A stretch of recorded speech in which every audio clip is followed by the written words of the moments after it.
மங்கலம் மாரியம்மன் கோவிலில் ஆடிப்பெருக்கு தீர்த்தவாரி பக்தர்கள் தரிசனம்.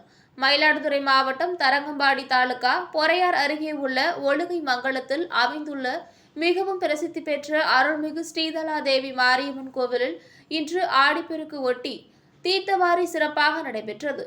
அம்மனுக்கு சிறப்பு அபிஷேகங்கள் செய்யப்பட்டு அலங்காரத்துடன் மகிமலை ஆற்றங்கரையில் அம்மன் எழுந்தருளி காட்சியளிக்க அஸ்திர தேவிக்கு பல்வேறு பூஜைகள் நடைபெற்று பால், இளநீர், தேன், திரவிய பொடிகள், சந்தனம் உள்ளிட்ட பொருள்களால் சிறப்பு அபிஷேகங்கள் செய்யப்பட்டு தீர்த்தவாரி நடைபெற்றது. பின்னர் அம்மனுக்கு தீபாராதனை நடைபெற்றது. பக்தர்கள் கலந்து கொண்டு தரிசனம் செய்தனர். பக்தர்களுக்கு தீர்த்தம் வழங்கப்பட்டது. பின்னர் அம்மன் வீதி உலாவும் நடைபெற்றது. கோவிலுக்கும் ஏராளமான பக்தர்கள் வந்து சிறப்பு அர்ச்சனைகள் செய்து வழிபாடு நடத்தினர். अर्घ्यं समर्पयामि, आत्मीयं समर्पयामि, स्नापयामि, स्नानानन्तरं आचमनं समर्पयामि, वस्त्रात् अग्निदानं समर्पयामि। नमस्ते